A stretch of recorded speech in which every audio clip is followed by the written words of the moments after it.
আপনি যে বলতেছেন কামাই কাজি করিস না, বিয়ে করে বউ কি খেলাবো, যতদিন পর্যন্ত ছেলেকে বিয়ে দিবেন না আপনার ছেলে খালি ঘুরবি, অন্যায় করার চেষ্টা করবে।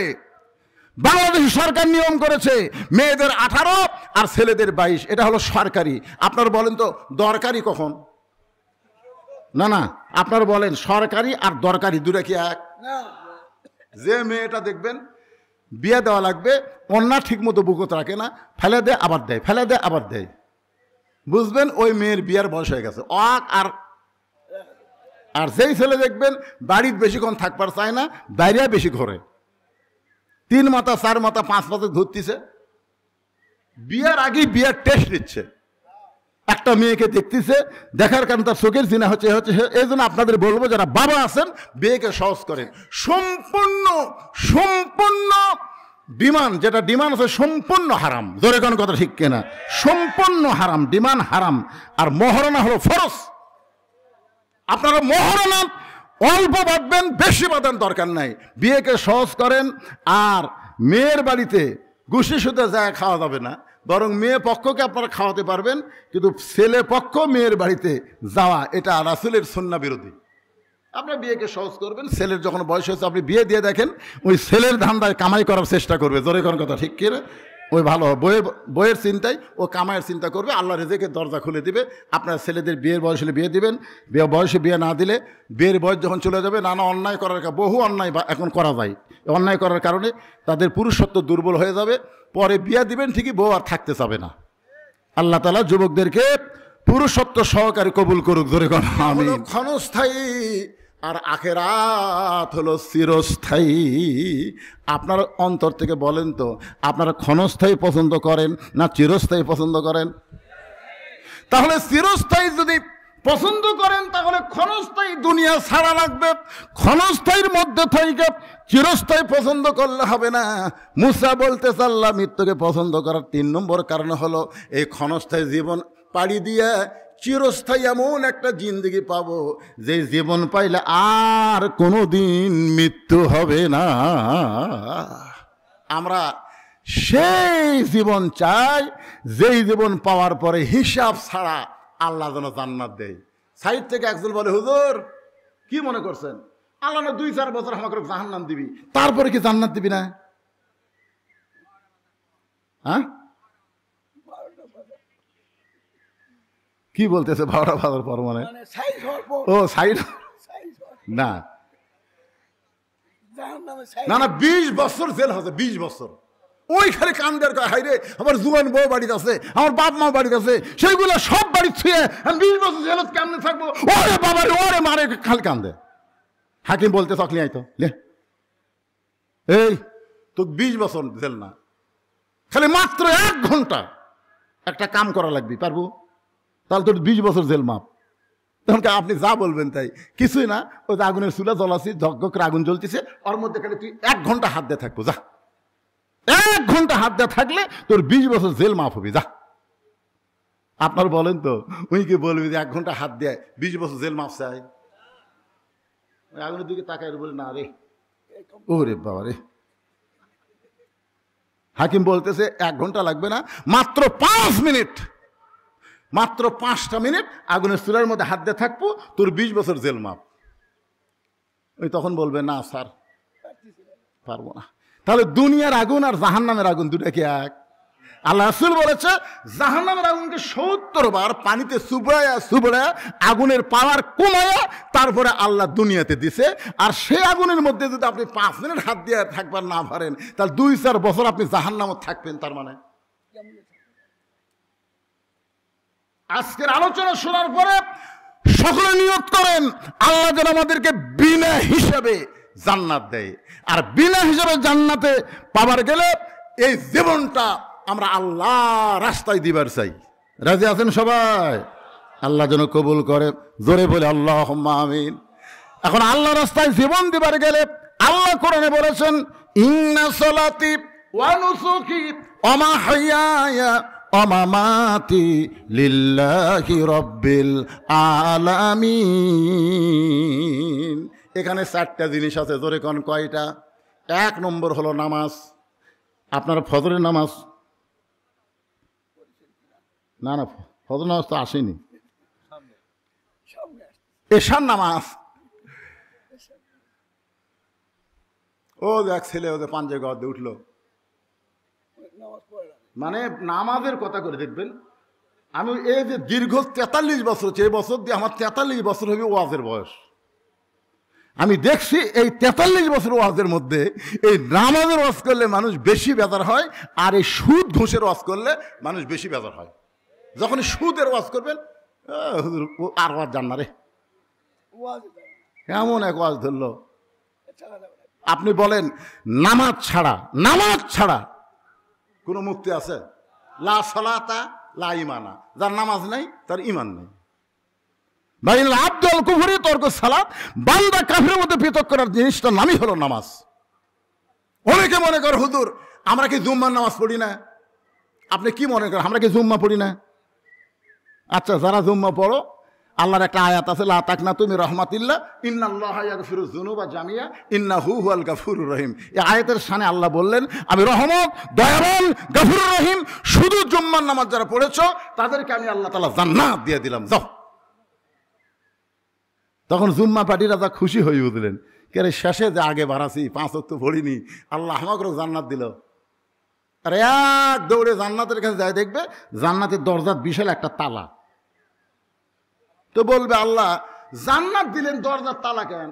আল্লাহ বলে পকেট হাতে দেখ, চাবি আছে। ওরা পকেট হাতে দেখবে একটা চাবি আছে, চাবি লিয়ে যায় তালার মধ্যে ঢুকবি, কিন্তু চাবি ঢোকে ঠিকই ঘোরে না, ঢুকিছে ঘোরে না। তো বলতেছে আল্লাহ চাবি তো ঢুকলো কিন্তু ঘোরে না। আল্লাহ বলতেছে তালার মধ্যে 5টা দাগ আছে, তোর চাবির মধ্যেও 5টা দাগ থাকা লাগবে, দাগে দাগে মিল হবি, কুট্টুস করে খুলে যাবি। তখন বলতেছে আল্লাহ আমার চাবির মধ্যে তো 5টা দাগ নাই। আল্লাহ কয় পাগলা, 5 ওয়াক্ত নামাজ যদি না থাকে ওই জান্নাত দেখতে পাবি কিন্তু ঢুকতে পারবি না। খালি জুম্মা মেরে যারা আশা মারতেছেন তারা কোনো দিনও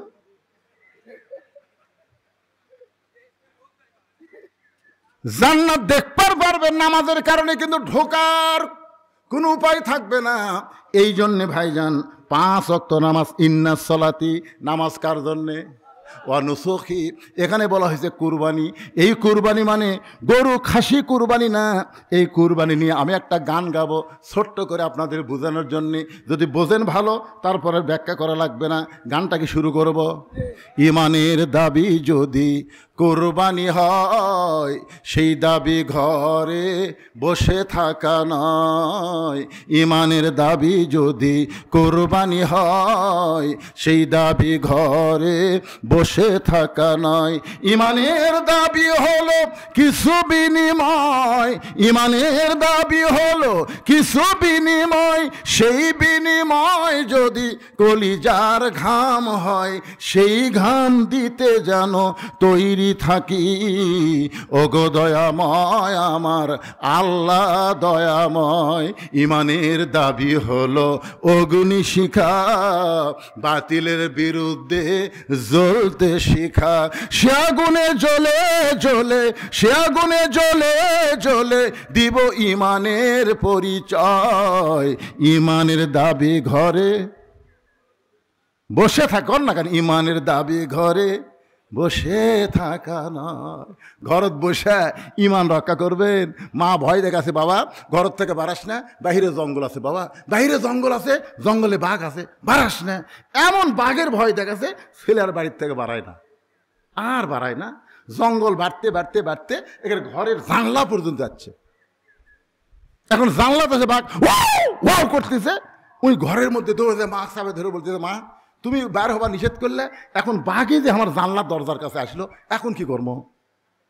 তখন মা বলতেছে, আমি ভুল ওয়াজ করছি বাবা, আমার ওয়াজ করা লাগতো, বার হরে খালি হাতে বাড়াস না, দাও কুড়াল না বার হ। জোরে কোন কথা ঠিক কিনা? বার হ, খালি হাতে বাড়াস না, দাও কুড়াল লাঠি না বার হ। তাহলে কিন্তু আজকে বাঘ তোমার জানলা পর্যন্ত আসতে পারত না। 15.5 বছর আমরা ভয়ে ঘরের মধ্যে ছিলাম, অন্যায় বাড়তে বাড়তে আমাদের জানলা দরজা লেখা পর্যন্ত এসে গেছিল, কিন্তু আমাদের বাংলাদেশের তৌহিদি ছাত্র জনতা জীবন দিল, আহত হলো, যার কারণে জঙ্গল সাফ হলো। এখন নেকড়ে বাঘ ভারতে পালায় গেল। আল্লাহর ওলি বলেছিলেন এমন একটা সময় আসবে পালানার গর্ত ইন্দুর পাবে না। জোরে কোন কথা ঠিক কিনা? গাছের গোড়া নাড়া দিবে, দিল্লি দাদা বাবু নানা বাড়ি গিয়ে পড়বা। আজকে সেইটা আমরা দেখতেছি। শুধুমাত্র আমাদের ছেলেরা ঘরে বসেছিল না, ইমানের দাবিতে তারা ঘর ছেড়ে রাস্তায় ছিল। বাবা ফোন করেছে, মা ফোন করেছে, ভাই ফোন করেছে, একটা কথাই বলেছে, অন্যায়ের কাছে আর মাথা নত করবো না। বিএনপি এত বড় দল হয়ে ঘরের মধ্যে ঢুকে গেছে, জামাত ইসলাম অনলাইনে মিটিং করতেছে, সমস্ত অফিস আদালতে চাবি মাইরা দিছে। এভাবে আর চলতে দেওয়া যায় না। রক্ত দেব, জীবন দেব, বাংলাদেশের ফ্যাসিজ মুক্ত করবো। জোরে কোন কথা ঠিক কিনা? এই জন্যে আমাদের ইমানের দাবি বসে থাকা লয়। খালি বসে আছিল 500 টাকার গোস্ত 550, পরের হাটে গেছে 600, পরের হাটে গেছে 650। কে রে, এই হারে তো গরুর দাম বাড়তেছে না, কিন্তু পরের হাটে জামাই যাচ্ছে, এখন বলতেছে জামাই যাচ্ছে আজ কিন্তু 1 কেজি হবে না, 2 কেজি লাগবে। তো 650, 650, 1300 টাকা মনে করে 1500 টাকা গোস্ত নেওয়ার পরে দিছে যে আমাকে 200 টাকা ফেরত দিবি। এখন গোস্তওয়ালা 100 টাকা দিচ্ছে। তো বলতেছে ভাই কে? 700। তখন দেখতেছে 700, দেখে তাকে দেখে যে গোস্ত বেচতেছে ওইটা একটা বড় খাটিয়া আর একটা দাও। গোস্ত টোপলারে থুয়া খফ করে দাও লিছে, খফ করে এমন ভাবে নিছে, খফ করে জিঙ্গা বিড়া ইন্দুর ধরে খফ করে দাও লিয়া ওই লাঠি খাটিয়ার ওপর মারছে। লাত্তি মারে বলতেছে গাড়ির ওপর দাও ধরে, এখন বল কত করে কেজি? এতদিন মুখ খুলিনি, তুই ইচ্ছা মতো দাম বাড়াছু, এখন বল কত করে কেজি? কষাই বলতেছে আপনি যা দিবেন তাই, আপনি যা দিবেন তাই, আপনার কাছে কোনো দরদাম নাই ভাই, দরকারে ফিরে লিয়া যান ভাই, এটা খেলেন ভাই। কে কি অন্যায়কে প্রশ্রয় দেওয়া যাবে না, যেখানে অন্যায় সেখানে বাধা দিতে হবে। জোরে কথা কন না কে? মুয়াজ্জিন বলতেছে হুজুর যে হারে চোর শুরু হয়ে গেছে আলী মাহমুদপুর, আপনি একটু দোয়া করেন তো। এশার নামাজের পরে ইমাম বলতেছে মুসল্লি ভাইরা জরুরি এলাম, যে হারে আলী মাহমুদপুর চুরি শুরু হয়ে গেছে, এই চোরের হাত থেকে বাঁচতে গেলে 3 বার সূরা ফাতিহা, 7 বার আস্তাগফিরুল্লাহ, 11 বার দরুদ শরীফ পড়েন। সবাই যখন পড়িছে তখন ইমাম সাহেব সবাইকে নিয়ে বলতেছে ভাই খুব ভালো করে খালি মোনাজাত করা লাগবে, চোখের পানি বার করে। তো ইমাম বলতেছে আল্লাহ চোরের হাত থেকে আলী মাহমুদকে হেফাজত করো আল্লাহ, এই হারে অস্ট্রেলিয়ান গাবিগুলো চুরি হয়ে যাচ্ছে আল্লাহ, আল্লাহ চোরের হাত থেকে বাঁচাও। চোর মসজিদের বাহির থেকে জানলা দিয়ে বলতেছে আমিন আমিন, কারণ চোর জানে দোয়া দিয়া চুরি বন্ধ হবি না, চোর এটা জানে। এই জন্যই তো বিশ্ব ইজতেমায় এত লোক কেন যায়, সুদেরও ঘুষারও মদারও সব যায়। আখেরি মোনাজাত হচ্ছে হুজুর, আখেরি মোনাজাত, শালা নামাজ পড়ছু নামাজ পড়বি। আমার এলাকার একটা হাইস মাইক্রো ভাড়া গেছে, টাঙ্গাইল গেছে, আমার কাছে বলতে হুজুর আপনি দেখছেন 201 গম্বুজ মসজিদ দেখছেন হুজুর? আমরা গেছিলাম হুজুর, মসজিদ দেখাচ্ছি হুজুর, মসজিদ ছাদের উপর চড়ছো, সেই গুণা করে দেখছি 201টা গম্বুজ হুজুর, কলজা শান্তি হুজুর। আমি বললাম ভাইরে তোমরা গেছিলা কখন? কয় 11টার সময়। তা আচ্ছা কখন? কয় 3টার সময়। এর মধ্যে জোহরের নামাজ। হুজুর আমরা তো মসজিদ দেখবার গেছি হুজুর, চাপাত খালি জুতের বাড়ি, ওরা মসজিদ দেখবার গেছে, নামাজ পড়বার যায়নি। কি মনে করতেছেন মসজিদ দেখার জন্য গোপীনাথপুর গল্প করতেছেন? হামাকের গ্রামের মসজিদ দেখছো? এই এলাকার মধ্যে হামাকের গ্রামের মসজিদ সবচেয়ে সুন্দর রে। একজন বলতেছে মসজিদ তো খুবই সুন্দর, ফ্যান কটা? আমি তো কোনদিন ভিতরে ঢুকিনি ভাই, আমি বাইরে থেকে দেখি। মনে কষ্ট নিয়েন না ভাইজান, আজকে অবস্থাটা এইরকম হয়ে গেছে। হ্যাঁ এখন এই নুসুকি মানে আপনাদের বুঝা দিলাম কুরবানি, এই কুরবানি মানে গরু খাসি কুরবানি। এরপরে বলতেছে তোমার জীবন এবং তোমার মৃত্যু লিল্লাহি রব্বিল আলামিন, আমরা আল্লাহর জন্যে অক্ফ করে নিব। আল্লাহ আমাদের সকলের জন্য কবুল করুক। এখন একটা দোয়া হবে ইনশাআল্লাহ। খুব গরমের মধ্যে কষ্ট করে আপনারা এই রাত প্রায় 12টা বাজতেছে। কি ফেতনার কোনো প্রশ্ন হলে আপনারা দিবেন না। না দিয়ে গেছে, ঠিক আছে। আচ্ছা দেখেন, ইসলাম কি লেখছে, বিয়েকে সহজ করতে বলেছে, কিন্তু বর্তমান সমাজে পিতা মাতা প্রতিষ্ঠিত হওয়ার অজুহাত দিয়ে বিয়েকে সমাজে কঠিন করতেছে প্রতিনিয়ত। এটা সবার জন্য, এই যুবকেরা যারা বিয়ে করনি তোমাকে পক্ষে পড়তেছে। তাহলে এই অজুহাতে যুবকদের করণীয় কি? হাজারো যুবকের এক প্রশ্ন উত্তরটা দেওয়ার জন্য অনুরোধ করা হলো। আসলে আল্লাহ বিয়াকে কি কঠিন করছে? জোরে কান, কঠিন করছে? কঠিন করে নাই, সহজ করে দিছে। আপনারা মনে করেন যে আমার ছেলে এখনো কামাই কাজ করে না, আমার ছেলে বিয়া শাদী করলে বউ কি খিলাবে, এই সময় ওটাউটি করলেন কি? আমি তো শেষ করে দিচ্ছি, আপনারা বুঝতেছেন না? একটা প্রশ্নের উত্তর করতে কি 1 ঘন্টা লাগবে?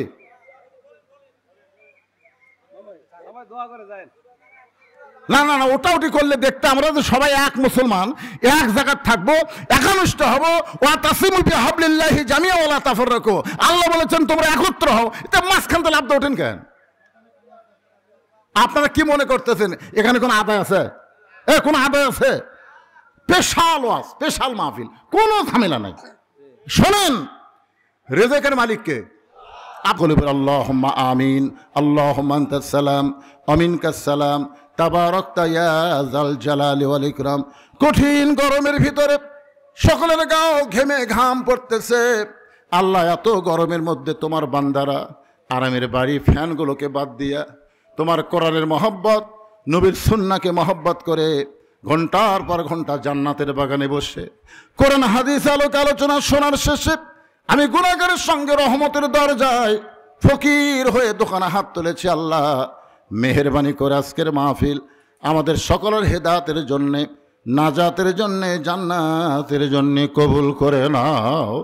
এই মাহফিলের শুরু থেকে শেষ পর্যন্ত যে আলোচনা হইল, ইন্না লিল্লাহি ওয়া ইন্না ইলাইহি রাজিউন, সবচেয়ে বড় বিপদ হলো বেঈমান হয়ে মরে যাওয়া। আমরা মনে করি মানুষ মরা বিপদ, মানুষ মরা বিপদ না।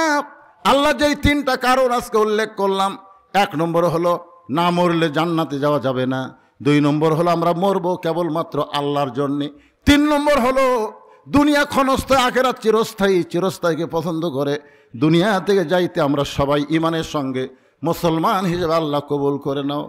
বড় কষ্ট করেছে আজকের মাহফিলের সম্মানিত সভাপতি, অনেক কষ্ট করে আজকের এই জান্নাতের বাগান লাগাইছে। আল্লাহ, যে সমস্ত ছেলেরা কষ্ট করে যুবক মুরব্বীর সঙ্গে এই জান্নাতের বাগান লাগানোর জন্যে সহযোগিতা করেছে, আল্লাহ সকলকে আজকের মাহফিল ওসিলাই তুমি জান্নাতি কবুল করে নাও। আলী মাহমুদপুরের উপরে আল্লাহ রহমত বরকতের দরজা খোলো। মুরব্বী বলতেছে যারা প্রবাসে আছে তারা অনেক অনুদান দিয়েছে। আল্লাহ, একটা মানুষ সহজে বিদেশে যাইতে চায় না, আল্লাহ বড় কষ্টে যায়। আল্লাহ, যেখানেই থাক তাকে ভালো রেখো, তার শরীরটা ভালো রেখো, কামায় বেশি বরকত দিও, আরও বেশি বেশি কোরআনের মাহফিলের জন্য যেন দান করতে পারে আল্লাহ তৌফিক দিও। আয় আল্লাহ, পর্দার অন্তরালে আমার মা বোনেরা আবিদা সালিহা পর্দা নিজে কবুল করে মা ফাতেমার চরিত্র দান করো। আমি অসুস্থ, আমার মতো যারা অসুস্থ অবস্থায় হাত তুলেছে, আল্লাহ সবাইকে সুস্থতার নিয়ামত দান করে দাও। আয় আল্লাহ তাআলা, কত মানুষের জানাজার নামাজ আমরা পড়েছি, এই 2 হাত দিয়ে কত কবরে আমরা মাটি দিয়েছি। একদিন আমরা সবাই মরে যাব। যেদিন আমাদের মৃত্যু হবে, দিনটা যেন জুমার দিন হয়, মাসটা যেন রমজান মাস হয়, ইমানের সাথে ইজ্জতের সাথে মুসলমান হয়ে দুনিয়া থেকে যেন বিদায় নিতে পারে। আল্লাহ কবুল করো। যে কোরআন শুনলাম সারা জীবন শুধু শুনে যাব তা হবে না।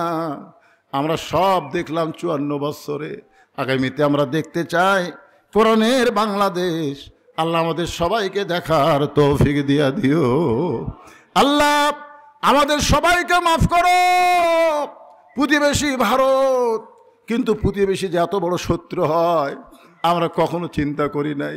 400 বছরের পুরাতন বাবরি মসজিদ ভাঙ্গা তারা রাম মন্দির তৈরি করলো। মনে করেছিলাম একটা মসজিদ ভাঙ্গা হয়তো তারা শান্ত হবে, কিন্তু এবার শত শত মসজিদ তারা গুড়িয়ে দিচ্ছে। নবীর মাদ্রাসা তারা ধ্বংস করতেছে। আল্লাহ গো, তোমার বাইতুল্লাহ ধ্বংস করতেছে। আব্রাহাকে তুমি ধ্বংস করে দিলা। আজকে পৃথিবীতে যারা মসজিদ মাদ্রাসার শত্রু হয়ে মসজিদ মাদ্রাসাকে ধ্বংস করতে চায়, তাদেরকে পৃথিবী থেকে চিরতরে ধ্বংস করে দাও আল্লাহ। আল্লাহ তাদের ধ্বংস করে দাও। তোমার কি রাগ হয় না? তোমার কি রাগ হয় না? তোমার ঘর তারা ভাঙতেছে, তোমার দোস্তের ঘর তারা ভাঙতেছে। পৃথিবী থেকে মসজিদ মাদ্রাসা উচ্ছেদ করতে চায়, ভারতকে মুসলমান মুক্ত করতে চায়। আল্লাহ, ফিলিস্তিন মুসলমান আজকে বড় বিপদে আছে। আল্লাহ, ফিলিস্তিনকে তুমি বিজয় করে দাও। আল্লাহ, তুমি সবই পারো, সব ক্ষমতা তোমার হাতে। আমরা বিশ্বাস করি ইব্রাহিমকে তুমি যদি নমরুদের চুলা শান্তির বাগান বানাবার পারো, মুসা নবীর জন্য তুমি যদি সাগরকে রাস্তা বানাবার পারো, তুমি সব পারো আল্লাহ। আল্লাহ, ফিলিস্তিন মুসলমানকে তুমি হেফাজত করো, আমাদের বাংলাদেশকে আল্লাহ তুমি হেফাজত করো, আমাদের সবাইকে আল্লাহ তুমি হেফাজত করো, আমাদেরকে মাফ করে দাও আল্লাহ। যে জন নিয়তে হাত তুলেছে আল্লাহ, সেই নিয়তগুলো তাদের কবুল করো আল্লাহ। মিডিয়ার আমিন আমিন করতেছে আল্লাহ, এদেরকে ইসলামের মিডিয়া হিসেবে কবুল করে নাও। এই মিডিয়ার মাধ্যমে এদেরকে রেজেক রুজির ব্যবস্থা করে দিও আল্লাহ। সুবহান রাব্বিকা রাব্বিল ইজ্জাতি আম্মা ইয়াসিফুন ওয়া সালামুন আলাল মুরসালিন আলহামদুলিল্লাহি রাব্বিল আলামিন। ওয়াজাল আখিরাতে কালিমাতুনা ইনদাল মাউতি। সকলে পড়েন লা ইলাহা ইল্লাল্লাহু মুহাম্মাদুর রাসূলুল্লাহ সাল্লাল্লাহু